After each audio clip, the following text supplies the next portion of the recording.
Es un gusto saludarles esta mañana de domingo. Saludamos a toda nuestra audiencia que nos ve, que reciben esta palabra, que la van a ver más tarde, mañana o después. Es nuestra oración que Dios bendiga sus vidas y que hable a sus corazones así como habla el nuestro. Amén.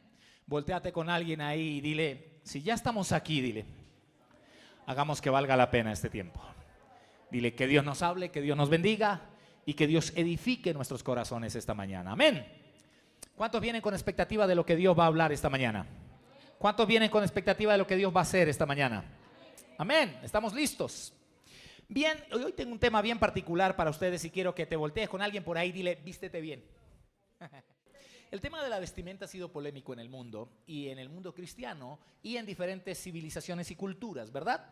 Hay países donde las mujeres tienen que tener la cara cubierta y no pueden sonreírle. Uno de los motivos estuve mirando es que si la mujer le sonríe a un hombre que está conversando con ella, eso es considerado coqueteo y son duramente castigadas, así que tienen que estar cubiertos sus rostros y son temas culturales fuertes en muchos países.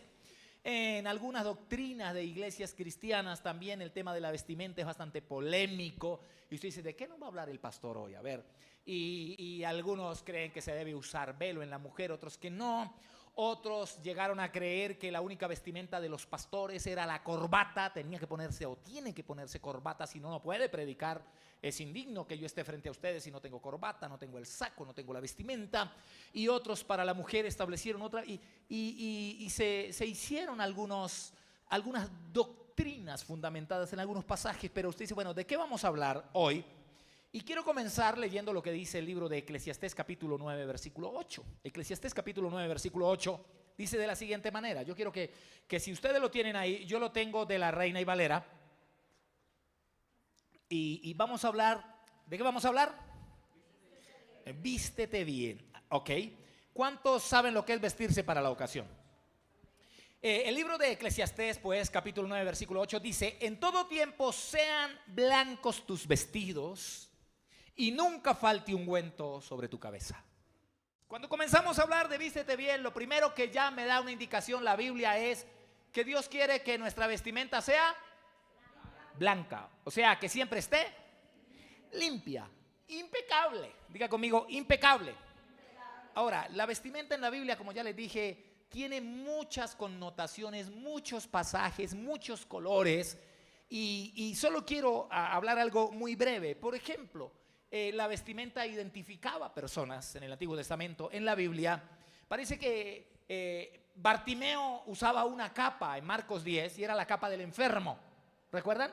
Y cuando Jesús lo sanó y se levantó, dice, él arrojando su capa, se levantó y fue a Jesús. Y eso le llamaban la capa del enfermo. Los leprosos usaban una túnica negra y una campanita como la de los helados.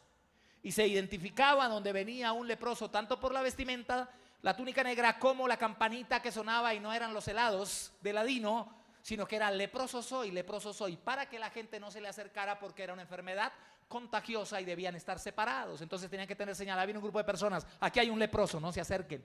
Y se identificaban. Las prostitutas también, pero cuando estuve investigando mucho sobre este tema, encontré que las prostitutas de Egipto no era lo mismo que las prostitutas de Roma. No era lo mismo que la prostitución en Israel, donde era totalmente prohibida. No eran, en cada cultura tenían color de cabello diferente, ¿lo sabían? En algunos países y en algunas culturas, el color del cabello de las prostitutas era naranja. En otras culturas, el color de las prostitutas era azul. Y tenían diferentes colores. Entonces no era lo mismo decir, no, si esa está en tal partes, tiene el cabello azul, es prostituta. No, era un lugar donde era así. En otros lugares no tenía problema eso. En otros lugares tenían el cabello normalito, negrito, bonito y peinadito. Pero eran prostitutas. Entonces no había un común denominador para decir, si tiene el cabello tinturado, es prostituta. Sino era un tema cultural y en cada lugar. En Israel, pues por las leyes de Dios era altamente condenado tanto la prostitución como el homosexualismo y todos estos temas. En Egipto, por ejemplo, encuentro que el tema del matrimonio no era lo mismo que para Israel. En Egipto no se preocupaban por el matrimonio. Es decir, se unían y no había una ley como tal establecida para llevarlos al matrimonio, sino cualquiera se unía con cualquiera y se iban a vivir. Cuando Dios establece a su pueblo, por eso les dijo tantas veces, no hagan esto, no hagan esto. Y específicamente hay temas que les dijo, no lo hagan, pero no lo hagan por esto. No sé si me estoy haciendo entender. Ahora bien, los fariseos tenían otro tipo de vestir, ¿recuerdan? Jesús los definió y dijo que se visten de una manera elegante, con vestidos ornamentales que tenían una cantidad de cosas muy finas, lleno de ornamentos elegantes, que cuando usted lo veía venir decía, ahí viene un fariseo. ¿Por qué venía un fariseo? Por la vestimenta, la manera en que se vestían como fariseos. Paradójicamente, la palabra fariseo para nosotros no suena bien. La palabra fariseo para nosotros suena a falso, por las cosas que Jesús les habló, y hoy en día se dice en culturas como la nuestra, no sea fariseo, ¿cierto? Hay otros que cuando se portan mal con ellos dicen, me enfarisea la gente así. No, y ya se ha vuelto famoso esto. Sin embargo, el término fariseo se traduce como puro al español. ¿Qué significa fariseo? Puro. Entonces cuando le digan no sea farisea, que bueno, gracias por decirme puro. Pero puro falsedad es lo que creemos hoy en día y lo que sabemos. Pero ellos se identificaban por un vestido, diga conmigo, por un vestido. Pero el vestido no los identificaba como gente pura. ¿Están aquí? Porque eran religiones que se vestían, diseñaban una vestimenta y decían, aquí no vamos a vestir así. Pero lo de adentro no les importaba. Entonces establecían normas de apariencia, que fue lo que Jesús dijo. ¿De qué les sirve vestirse como fariseos si por dentro son unos hipócritas? Pero vamos a alguien más, un personaje más importante para nosotros, Jesús. Jesús se vestía ¿con qué? Con una túnica blanca, pero con la particularidad de que la túnica de Jesús era hecha de una sola pieza. ¿Están aquí? De una sola pieza, era una sola pieza de principio a fin. Porque la túnica que Jesús usaba también, ¿sabían ustedes que tenía una identidad? ¿Cómo lo identificaba? Usted que me movió la cabeza. La túnica que Jesús usaba era la túnica del maestro. Por eso cuando veían venir a Jesús, por la vestimenta decían, ahí viene el rabino. ¿Recuerdan? ¿Ahí viene quién? El rabino, porque tenía la túnica blanca de una sola pieza, que dice de paso era la más fina, era de las túnicas más finas que habían, más elegantes. Tanto así que cuando a Jesús lo matan, recuerde que los soldados se iban a repartir por pedacitos todo para decir, agarre usted la parte de arriba, la parte de... No, la túnica de Jesús es una sola pieza. Entonces echemos suerte a los dados para ver quién se queda con la bendita túnica, porque no la podemos romper. Por eso ustedes ven en los evangelios que siempre que se encontraban a Jesús, el que lo veía venir, que era el ciego que no lo conocía, ¿cómo lo llamaba? Rabino. ¿Por qué cree? Porque había escuchado predicar. No lo conocía. Entonces, ¿por qué se refería a él como rabino? Por la vestimenta. ¿Aló? Si veían a alguien con la vestimenta de un fariseo, no le iban a decir rabino, le iban a decir fariseo. O los saduceos, o cada uno.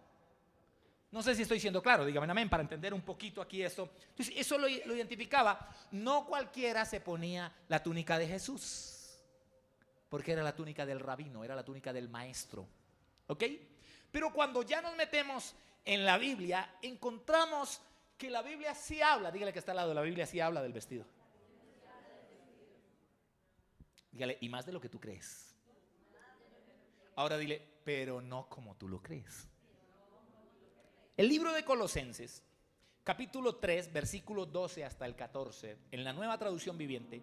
Colosenses capítulo 3, versículo 12 al 14, dice así. Si ustedes me quieren seguir en la pantalla, me siguen. Si no, siguen en su Biblia, que estoy en la Nueva Traducción Viviente. Dado que Dios los eligió para que sean su pueblo santo y amado por Él, ustedes tienen que vestirse. ¿Cómo?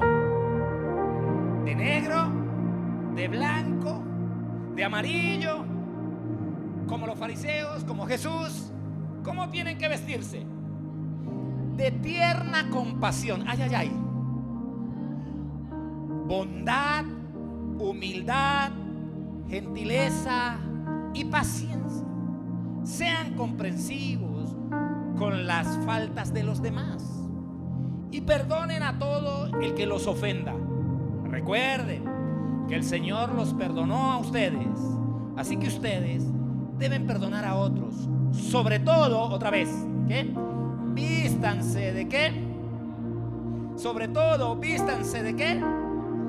De amor. Vístanse de amor, lo cual nos une a todos en perfecta armonía. Vuelva a tocar al de al lado y dile: vístete bien. Dile: vístete bien.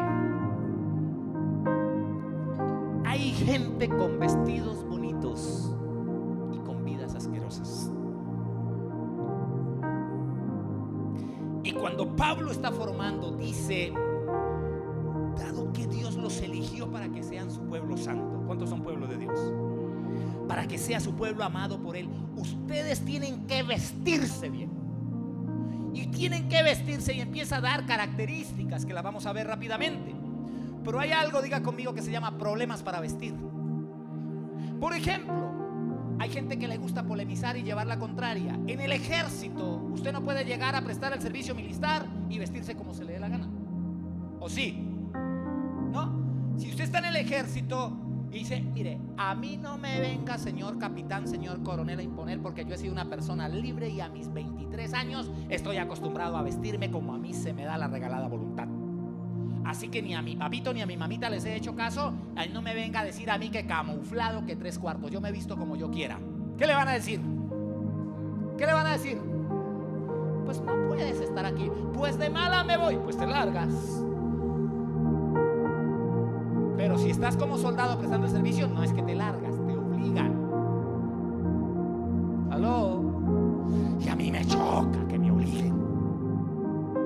Número 2. Dice: vístanse de bondad. ¿Vístanse de qué?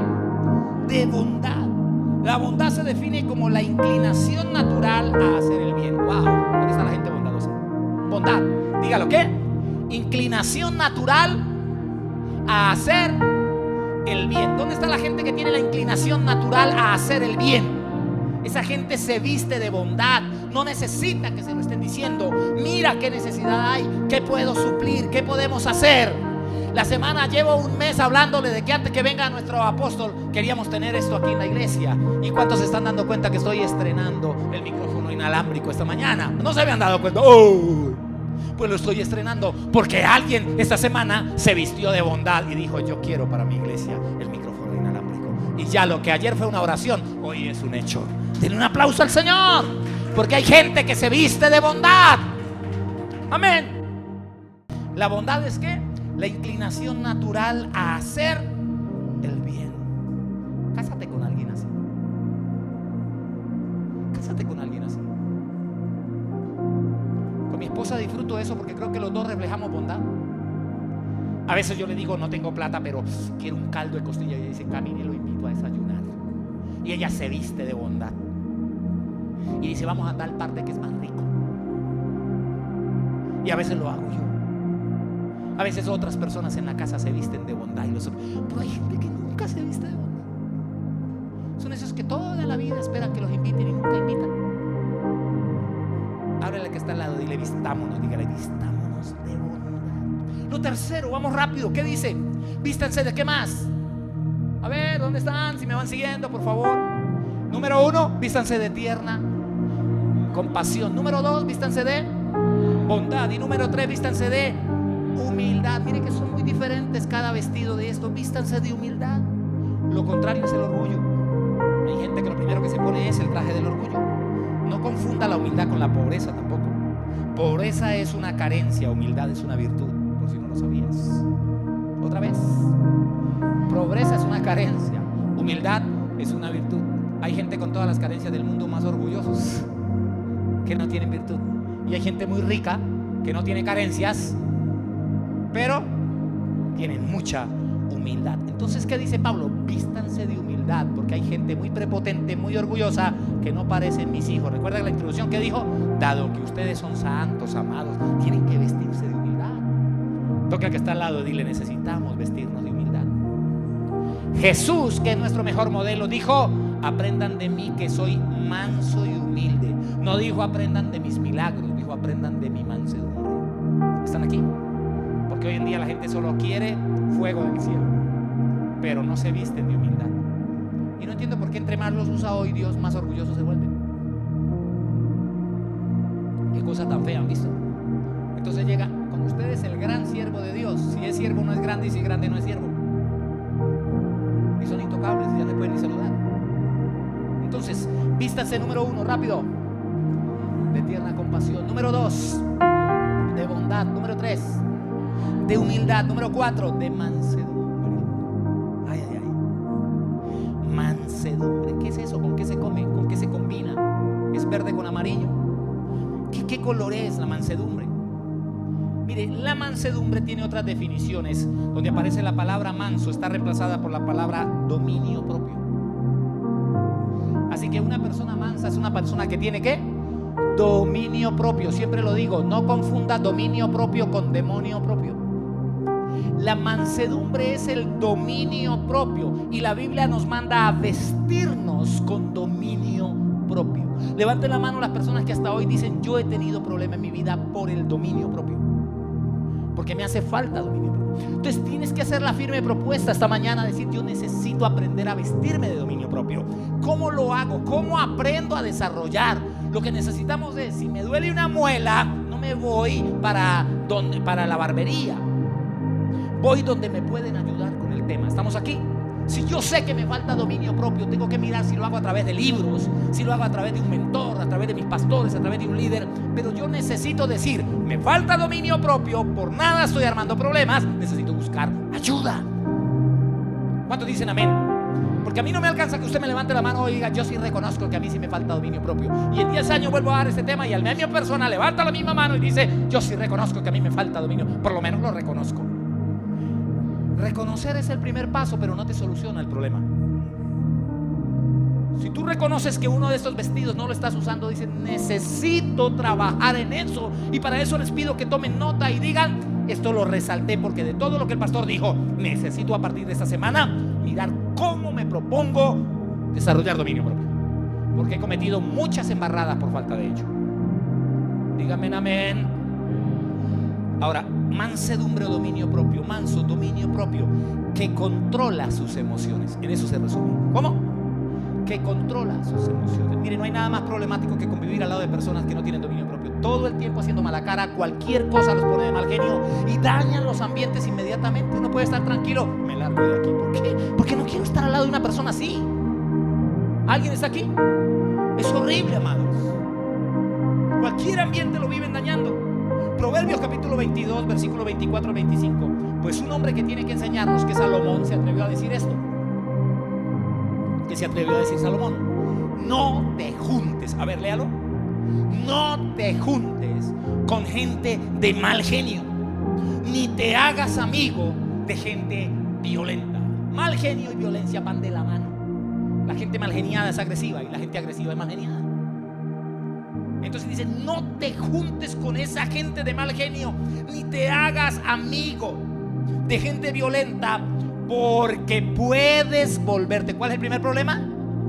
Puedes volverte. Toca al que está al lado, dile: puedes volverte como ellos y pondrás tu vida en peligro. La persona de mal genio y agresiva todo el tiempo, ¿por qué tiene la vida en peligro? Porque por nada causan peleas, por nada están peleando.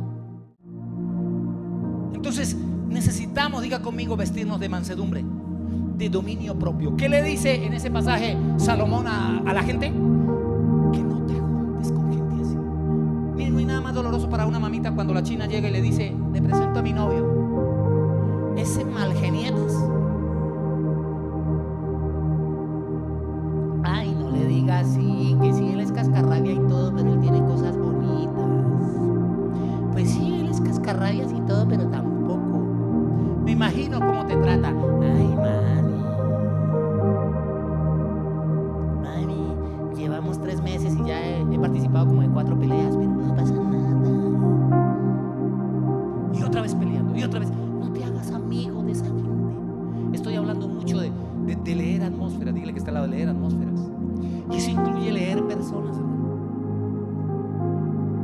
Y uno llega al punto donde dice: con esta persona no salgo más, no participo más, no hago esto más. ¿Por qué? Me harté de su patanería, hermano. ¿Están aquí?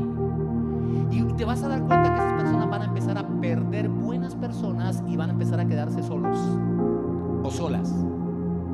Si son un poquito inteligentes, se van a dar cuenta y van a buscar ayuda. Si no, van a decir: de malas yo soy así, y van para adelante con su soledad, porque eso cierra puertas a las personas. Pero también Proverbios 15:18, el mismo Salomón escribió lo siguiente. ¿Qué dice Proverbios 15:18?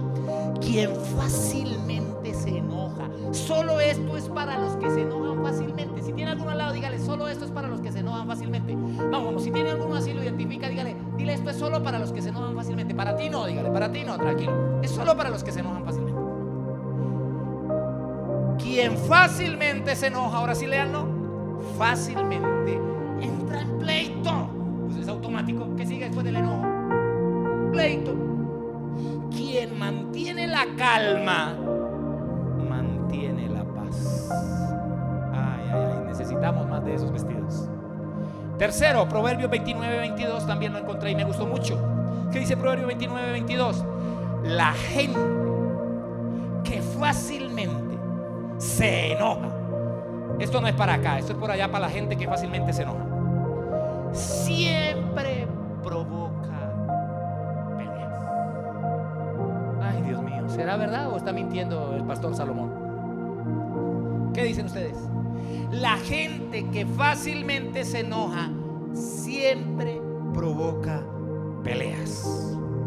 La gente violenta comete muchos errores. Alguien que diga amén. ¿Está equivocada la Biblia? ¿Está equivocada la Biblia? Y por último, allí tenemos 2 de Timoteo capítulo 1 versículo 7. Dice: porque no nos ha dado Dios espíritu de cobardía, sino de poder, de amor y de dominio propio. Escúcheme, el dominio propio es un caballo que sigue siendo fuerte y brioso, pero que aprendió a controlar su fuerza. Eso es el dominio propio. Yo fui amansador de potros, de caballos. Tengo un brazo fracturado por ese ejercicio.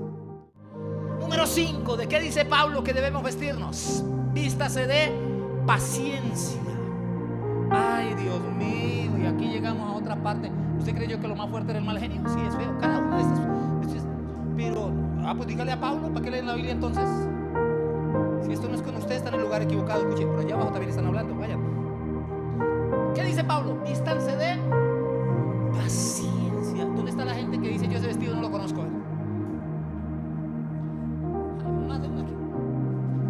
Aquí hay gente que ese vestido no lo conoce. Ahora la pregunta es: ¿dónde está la gente que le hace falta este vestido en el armario? Paciencia. La Biblia dice que tienes que aprender. Bueno, ¿y cómo aprendo a tener paciencia? Vas a tener que averiguarlo, busca ayuda. Pero por lo menos Proverbios 25:15. Yo consigo una versión en la Dios habla hoy, una versión antigua. Pero dice: la paciencia calma el enojo. El problema es que el que no tiene paciencia es el primer enojón.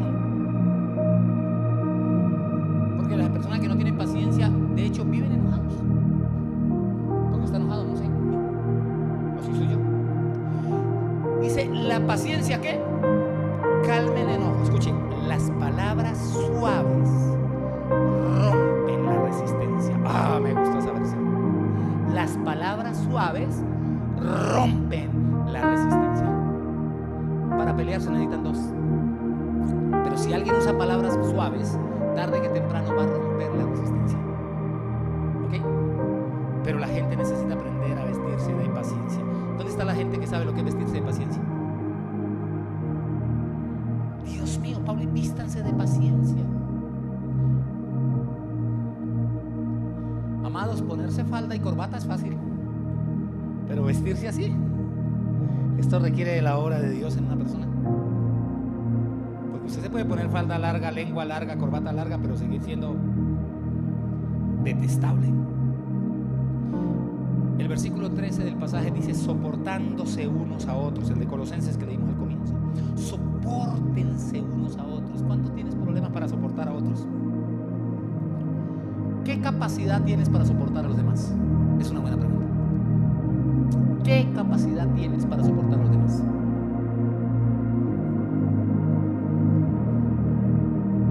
Ay, veo caras. ¿Qué capacidad? Ahora pregúnteselo, porque usted no me están siguiendo. Pregúntele que está, interrogue a alguien, volteate por allá atrás, el que está detrás tuyo ahora, no al lado. Dile tú qué capacidad tiene para soportar a los demás. Pero espere que le den alguna respuesta, a ver qué le dicen, qué le contestan, porque se quedan callados. Es que conteste. ¿Qué capacidad tienes para soportar a los demás? Y te vas a dar cuenta y dices, cero, yo tengo cero.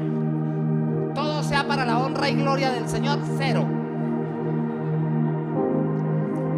¿Qué capacidad tienes para soportar a otros? No, yo no, eso no es conmigo. Gloria al Señor, eso no es conmigo. La Biblia nos dice que tenemos que aprender a vestirnos de paciencia, soportándose unos a otros. ¿Por qué? Porque la gente que no tiene capacidad para soportar comete errores, y muchos errores consecutivos. A veces les ayudan mucho y por cualquier cosa se largan y son desagradecidos, por ejemplo. Porque es que yo no sirvo para no sé qué. Y me encontré dos versiones de la Biblia en Proverbios 17:13 terribles, hermano. Proverbios 17:13 dice así: el mal nunca se apartará de la familia de aquel que devuelve mal por bien. Y está fuerte. Otra vez, el mal nunca se apartará. ¿De qué? No de la persona, de la familia. ¿Cuántos quieren que su comportamiento afecte a sus hijos para siempre? Pues no, pero automáticamente si no te corrige lo estás haciendo. El mal nunca se apartará de la familia de aquel que devuelve mal por bien. Ahora, en la Nueva Traducción Viviente dice: si pagas mal por bien, el mal nunca se irá de tu casa. Entonces encontré respuesta a muchas preguntas que a veces me hacen: pastor, ¿por qué yo trato de buscar a Dios? He sido cristiano, ¿y por qué el mal? Yo siento que hay algo ahí. ¿Será brujería? ¿No será que eres un desagradecido que paga mal por bien cuando te ayuda? ¿No será que se te olvida y a veces? Y la iglesia sí que es una mina para que la gente cometa esos errores. Hay gente que a veces se les ayuda, a veces se les da muchas cosas, pasan tiempos difíciles, y la manera como pagan a eso es ingratitud, irse hablando mal, maneras horribles. Y yo no tengo que salir como pastor a maldecir a nadie. Tampoco crean en esos pastores que si te vas de esta iglesia te maldigo. Eso es satánico, eso es manipulación. Y Dios no me puso a mí para eso, me puso para bendecirlos. Pero hay personas que ellos solos activan este tipo de cosas. ¿Me hago entender? Yo no necesito maldecir a nadie así. Pero cuando alguien se comporta, y no solo en la iglesia, en la familia, ¿cuántas veces papá les ayuda, mamá les ayuda, y la manera como salen de la casa están desagradecidos? Se van mal con sus papás, se van mal con la familia, se van y mal les ayudaron hasta más no poder, pero la manera en que pagan al final es horrible. Si pagas mal por bien, el mal nunca se irá de tu casa, y hay que enseñarles esto para que la gente aprenda a ser cuidadosa. Háblale que está al lado, dile: aprende a ser cuidadoso. Dile que enseñarle a nuestros hijos a que sean muy cuidadosos de ese tipo de cosas, porque se vuelve muy peligroso, amados. Entonces tratan de levantarse, por eso es que usted ve a gente a veces que el problema no es que no trabajen. Hay gente que son burros para el trabajo, pero ¿por qué no crecen? Porque hay principios rotos. Porque hay principios totalmente rotos. Ahora, si Pablo nos pide que los soportemos, pues es porque son difíciles. Si no, no nos pediría soportar. ¿A quiénes hay que soportar? A las personas difíciles. ¿A quiénes se soporta? A las personas difíciles. Si no, la Biblia no dice: es que yo no sé para qué y no estoy de acuerdo. En la iglesia también hay. Pues claro, si no hubiera gente difícil, la Biblia no lo diría. Es que yo no soporto a la hermana fulana, al hermano fulano. Vístete con la capacidad de soportar a tus suegros, a tu suegra. Vístete con la capacidad de soportar a tu esposo, a tu esposa. Dice: bueno, una de las maneras como se demuestra que te vistes como escogido es cuando quieres obedecer estas cosas. Número 6 dice: vístanse de perdón. Ay, Dios. ¿Vieron todas las palabras? Vístanse de perdón. ¿Qué dice? Perdónense, vístanse de perdón. Ahí tenemos. Número 6, perdón. Perdónense unos a otros, vístanse de perdón. Eso de que no le hablo a fulano de que lo odio. Hermano, eso no es de un cristiano. Uy, no, yo no le hablo. Uy, no. Y usan hasta que el Señor reprenda al diablo. ¿Yo por qué tendría que hablar? Y se vuelven hasta espirituales, uniendo los dos mundos. Eso no es de un escogido. Si yo conozco cristianos, hermano, que son tan odiosos de verdad. Y yo no sé cómo hablan de Dios así. Y cuando usted habla 5 minutos con ellos, le cuentan es con quién no se habla, con quién no se habla, con quién no se habla, con quién. Que la puse en su lugar y no le hablo. El mayor reto del ser humano es pedir perdón. Y el segundo, perdonar. Si hay algo que nos cuesta por orgullosos, es pedir perdón. Mire, podemos ser conscientes de que la regamos, pero ¿qué decimos? Pues sí, pero de malas. Y ahora se escondieron en una frasecita. Entonces, si cree que le ofendí, disculpe. No perdóneme, sino disculpe. Y si cree que le ofendí, o sea, el que tiene que estar convencido es usted, no yo. ¿Y sabe qué es perdón? Yo reconozco que te fallé, perdóname. Eso es perdón. Cuando vayas a perdonar, mira los ojos al que tienes al lado. Dile, cuando vayas a perdonar, hazlo bien. Otra vez, dile, cuando vayas a perdonar, hazlo bien. ¿Sabe cuál es la palabrita de hoy? Tranquila, no pasa nada. Vamos a almorzar. Tranquilo, no pasa nada. Ese es el perdón de esos tiempos. Eso ya es la venganza. Y se acumula y se acumula y se acumula. Pablo dice, perdonen, vístanse de perdón. ¿Dónde está la gente que alguna vez se ha vestido de perdón? Muchas veces. ¿Dónde está la gente que tiene memoria fresca de la última vez que pidió perdón?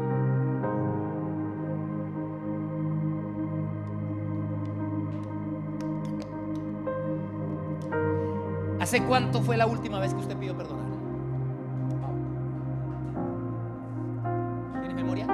¿Que pediste perdón? Ahorita nos dice hace 3 horas. O sea, hay gente que lo vuelve natural y dice, sí, si fallo yo pido perdón, no tengo problema. Hay gente que dice, que yo pida perdón, te vas a morir con las ganas. Porque yo jamás me doblego. Y se sienten orgullosos de eso. En mi casa nos criaron de una manera. Papá con el rejo en la mano nos agarraba y decía, pídale perdón a su hermano. Entonces era otro tipo de perdón. Porque si uno no lo hacía, lo aporreaban. Bueno, entonces crecíamos pidiendo perdón con más rabia. Me tocó pedirle perdón.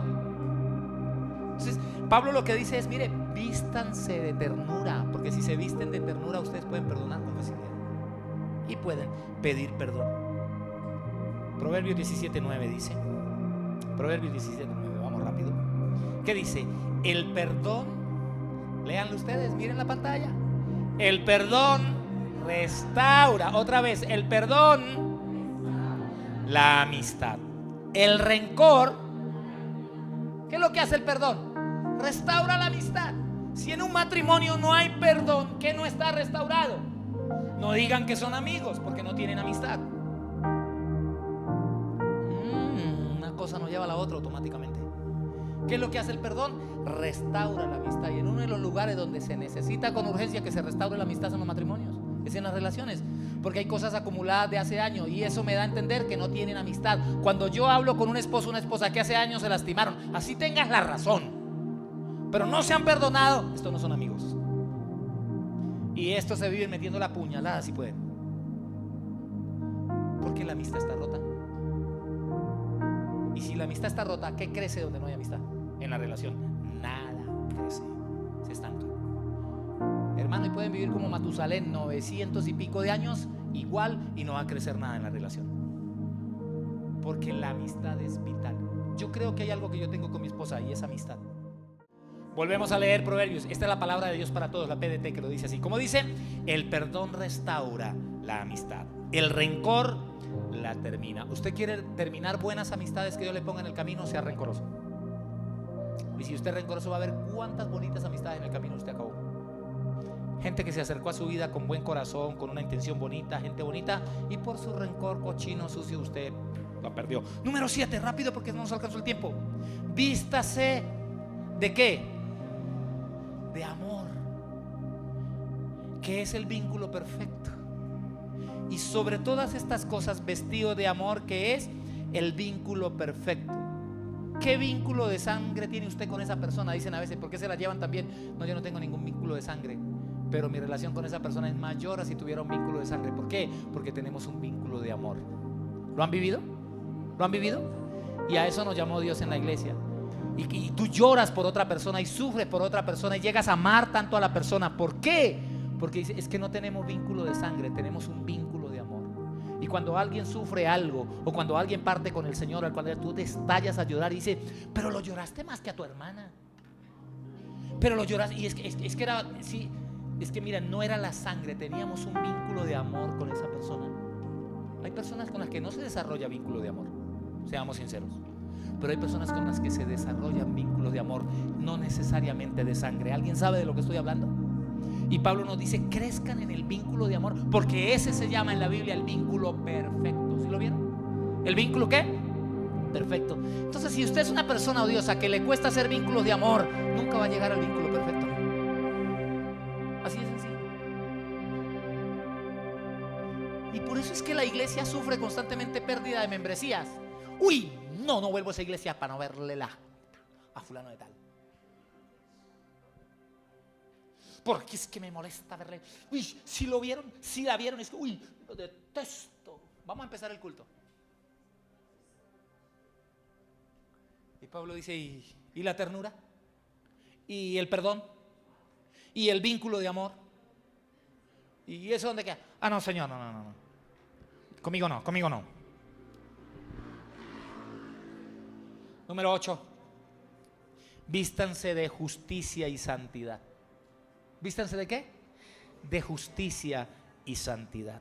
Esto ya lo dice Efesios, no lo dice Colosenses. Efesios capítulo 4, versículo 22 al 24 dice: en cuanto a la pasada manera de vivir, despojados del viejo hombre que está viciado. Despojados del viejo hombre es desvístase. ¿Que está qué? Viciado conforme a los deseos engañosos, y renovados en el espíritu de vuestra mente. ¿Y qué? Y vestidos. ¿Me están siguiendo? ¿Y qué dice? Y vestidos, vístanse del nuevo hombre creado según Dios en la justicia y santidad de la verdad. Creado según Dios ¿en la qué? En la justicia y santidad. Diga conmigo, justicia y santidad. ¿De qué nos pide que nos vistamos? Justicia y santidad.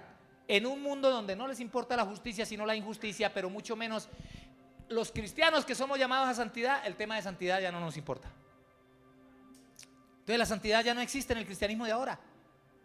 Pero la Biblia no ha cambiado. Dios todavía pide santidad. Dígale que está al lado, dígale, Dios todavía pide santidad. No es que yo vivo como se me dé la gana, yo hago con mi cuerpo lo que se me dé la gana, forrico, me emborracho, soy grosero, hago lo que quiera en la vida, odio, rechazo y todo, de malas. No, la Biblia todavía nos exige santidad. Vístanse de justicia, pero también vístase de santidad. Toca al que está al lado y dígale, ¿cómo está tu vestido de santidad? Ah, no, eso es legalismo. La santidad ahora la volvieron religiosidad. Y no tiene por qué ser así, la santidad sigue siendo santidad. Justicia y santidad con verdad. Hay gente que les gusta estrenar todo nuevo menos su comportamiento. Háblele que está lo, dígale, ya es hora de que estrenemos comportamiento. Ya es hora de que estrenemos santidad. Y número 9 dice, vístanse de la armadura de Dios. Es otra de las cosas que la Biblia habla. En Efesios capítulo 6, versículo 10. ¿Vístanse de qué? De la armadura de Dios. Efesios 6, 11 dice, vestíos de toda la armadura. ¿Lo dice o no Efesios 6? Vístanse de toda la armadura. Estamos como dando un salto ahí, ¿no está el versículo? Vestíos de toda la armadura de Dios para que podáis estar ¿qué?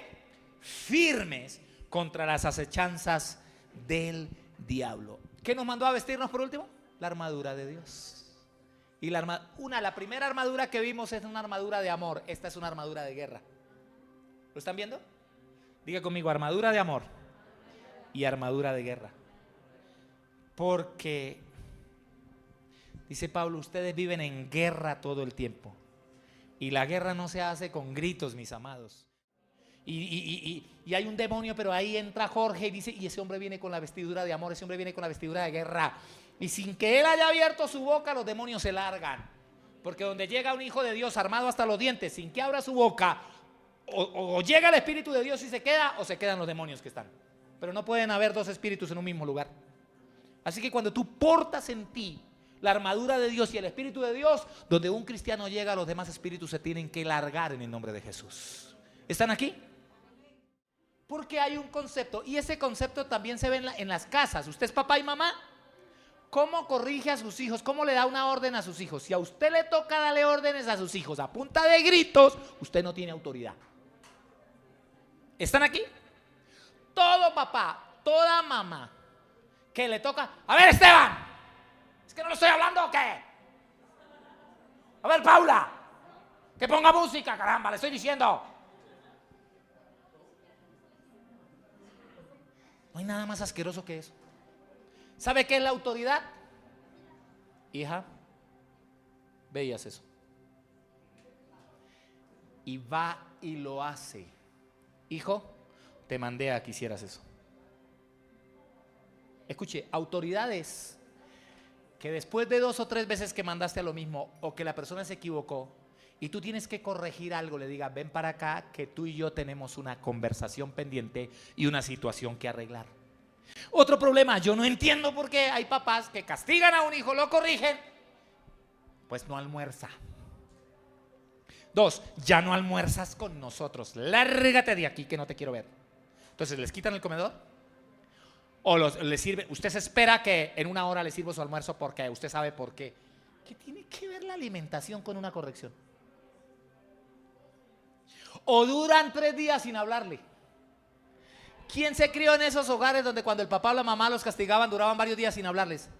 Yo. ¿Qué tiene que ver lo uno con lo otro? Mis hijos llegaban del colegio, cometían una embarrada, había que castigarlos, rompieron el vidrio, qué sé yo, del colegio, me llamaban, coordinación, todos unos llegaban molestos, perdían, estaban que perdían el año, lo que fuera, corregía, pum, pum, agarraba lo que fuera, está servido el almuerzo. Vengan a almorzar. Es más, muchas veces les preguntaba: ¿quiere más? Sí, papito. Venga, le sirvo más. Pero luego no lo castiga. ¿Y qué tiene que ver lo uno con lo otro? ¿Es que el castigo es no coma?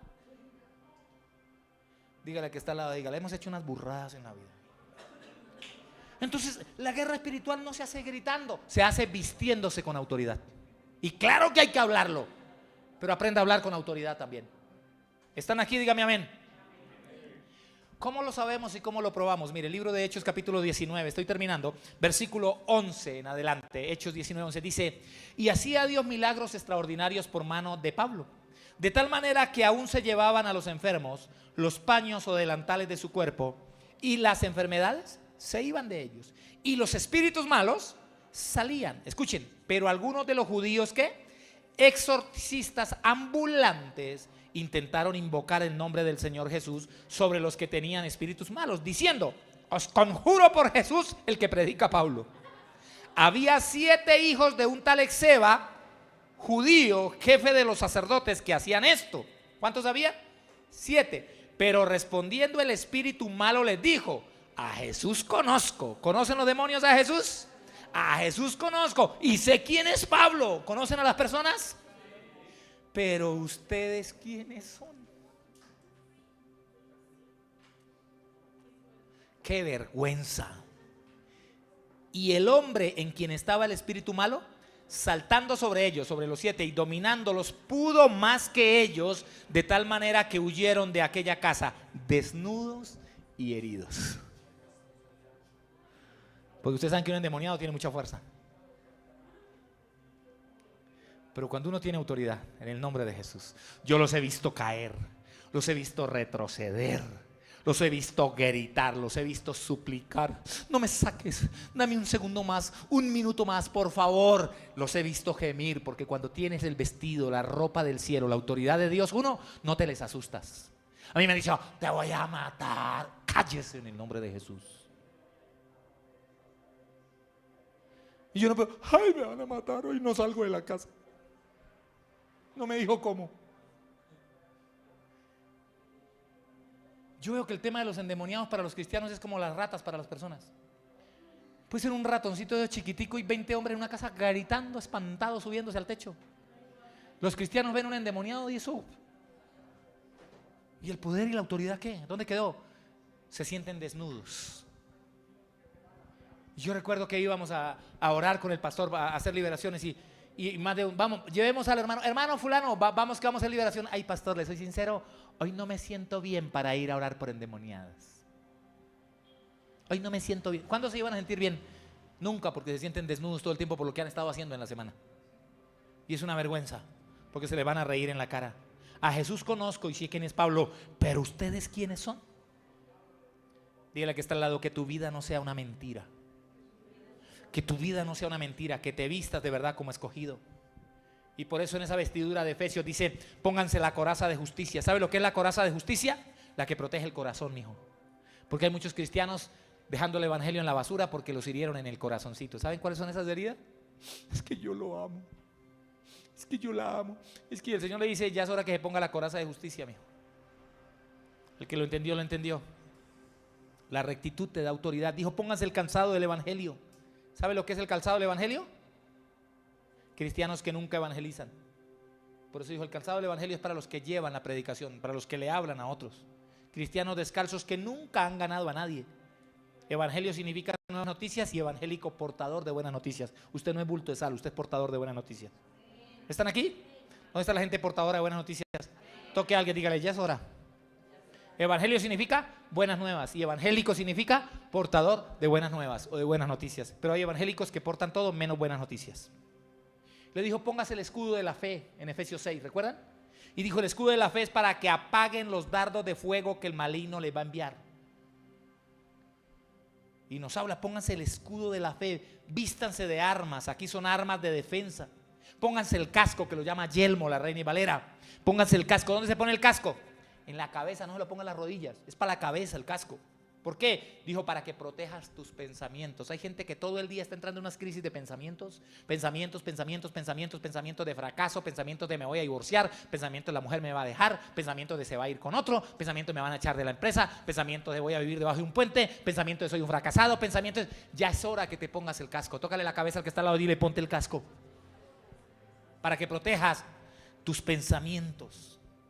La Biblia, Proverbios 4:23, me encontré la versión PDT, que lo expresa muy diferente a como usted se lo sabe. La Reina y Valera dice, sobre toda cosa guardada, guarda tu corazón porque de él mana la vida. Pero esta versión dice, ante todo, cuida tus pensamientos porque ellos controlan tu vida. ¿Ah? Ante todo, ¿qué? Cuida tus pensamientos. Creo que hoy les van a hablar mucho de eso y va a ser de bendición lo que van a hablar. Cuida tus pensamientos porque ellos controlan tu vida. Alguien escribió y dijo, si crees que no puedes, tienes razón. Si crees que puedes, también. Punto. Porque los pensamientos controlan tu vida. Pregúntate, ¿qué has estado pensando últimamente? ¿En el fracaso? ¿En el no puedo? ¿Estoy gordo? ¿Estoy fea? ¿Estoy no sé qué? ¿Nadie me quiere? ¿Voy a comer gusanitos? Y su pensamiento es hacia eso. Dice, ok, los pensamientos controlarán tu vida. Por eso la Biblia nos invita a pensar bien. ¿A qué nos invita? Póngase la salvación en la cabeza. Dígale que está al lado, póngase la salvación en la cabeza. Y habla de la espada del Espíritu también, que es tener la palabra en la mente y en el corazón. Cuando yo nací en el evangelio nos enseñaban a memorizar versículos bíblicos. Mire, con sinceridad, no quiero aplastar a nadie, pero con sinceridad, ¿cuántos de ustedes no han podido memorizarse ni un solo versículo de la Biblia? No le dé pena si usted no lo ha hecho. Yo sé que esta generación tiene problemas con eso porque no es una propuesta. Cuando yo nací en el evangelio, una de las propuestas era, el próximo domingo la hermana Marcela tiene el salmo de memoria. Usted verá cuál se aprende, pero va a pasar aquí en un momento a saludar a la iglesia y va a recitar el salmo de memoria. Yo tengo un amigo de Cúcuta que se aprendió el salmo 119 y lo recitó. Yo, qué cabeza tiene ese hombre, Dios mío. Se lo aprendió así como está dividido por secciones. Son 170 y pico de versículos.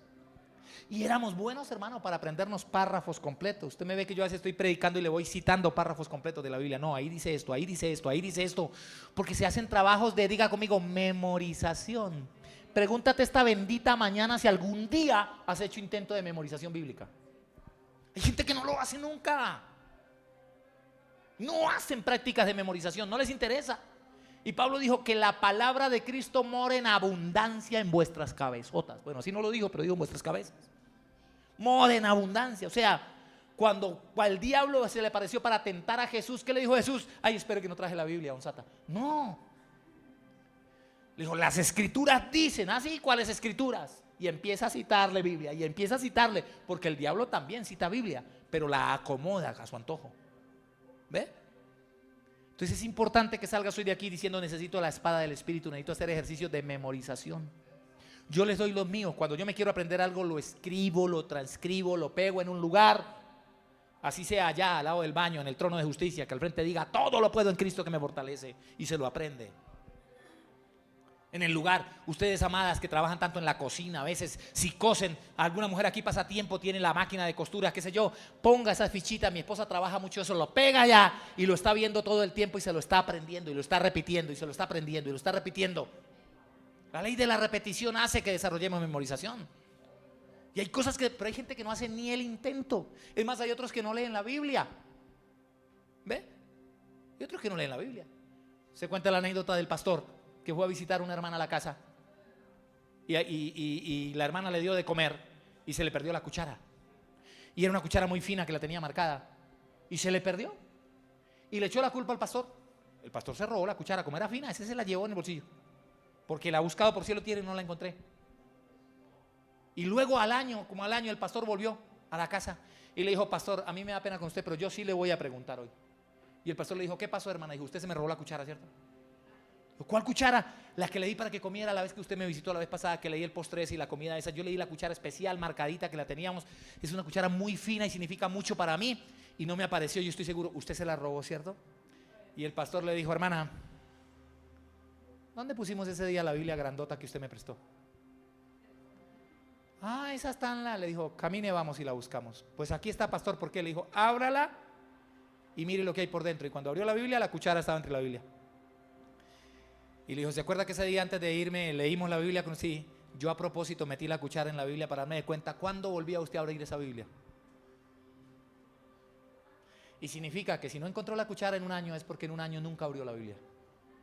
Así hay cristianos, hermanos, que hace rato se les perdió la cuchara,